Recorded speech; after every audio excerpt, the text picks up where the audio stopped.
Welcome back. పశ్చిమ గోదావరి జిల్లాలో విషాదకర ఘటన ఒకటి చోటు చేసుకుంది. చించినాడ బ్రిడ్జ్ పై నుంచి దంపతులు గోదావరిలోకి దూకిన ఘటన కలకలం రేపింది. వేల్పూర్కు చెందిన సాయి శిరీష దంపతులు తమ 3 ఏళ్ల చిన్నారిని బ్రిడ్జ్పై వదిలి గోదావరిలోకి దూకారు. కళ్ల ముందే అమ్మా నాన్న నదిలోకి దూకడంతో ఆ చిన్నారి కన్నీరు మున్నీరుగా విలపించిన తీరు అక్కడున్న వాళ్ళని కలిచివేసింది. సమాచారం అందుకున్న పోలీసులు వెంటనే ఘటనా స్థలికి చేరుకుని గజీతగాళ్ల సహాయంతో గోదావరిలో గాలింపు చర్యలు చేపట్టారు. అప్పుల బాధతోనే సాయి శిరీష గోదావరిలో దూకారని బంధువులు ఆరోపిస్తున్నారు.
పశ్చిమ గోదావరి జిల్లాలో విషాదకర ఘటన చోటు చేసుకుంది.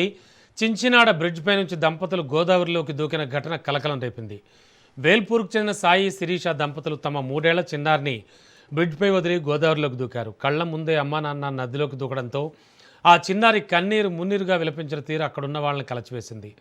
సమాచారం అందుకున్న పోలీసులు వెంటనే ఘటనాస్థలికి చేరుకుని గజేతగాళ్ల సహాయంతో గోదావరిలో గాలింపు చర్యలు చేపట్టారు. అప్పుల బాధతోనే సాయి శిరీష గోదావరిలోకి దూకారని బంధువులు ఆరోపిస్తున్నారు.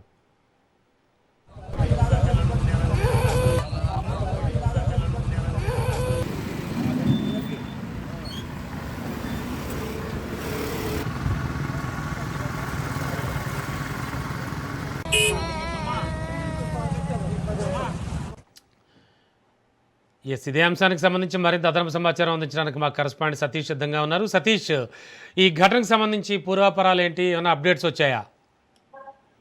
అంటే ప్రస్తుతం కూడా పోలీసుల వద్ద గాలింపులు చర్య జరుగుతుంది. ఎందుకంటే ఇక్కడ ఇది అర్ధరాత్రిగా ఈ సంఘటన జరగడంతోనే ఇలా ఉధృతి కూడా గోదావరి ఉధృతి ఎక్కువగా ఉందని చెప్పవచ్చు. అలాగే దానికి సంబంధించి అంటే ఎవరైతే ఆ పిల్ల యొక్క తల్లిదండ్రులు ఎవరున్నారో వేలుపూరు గ్రామం చెందిన వారు వాళ్ళు కూడా చాలా విషాదగాథలో ఉన్నారు. ఎందుకంటే చంటి పిల్లడు అలా వదిలేసి అలా చేయడం అనేది అది మొత్తం ఊరంతా కూడా చాలా బాధాకరంలో ఉంది. కాబట్టి పోలీసు బృందాలు మాత్రం ఇంకా వాళ్ళ ఓడర్లు వాళ్ళ ఎక్కడ ఉన్నారు ఏంటి అనేది మొత్తం చర్యలు జరుగుతున్నాయి. Okay, thank you Satish.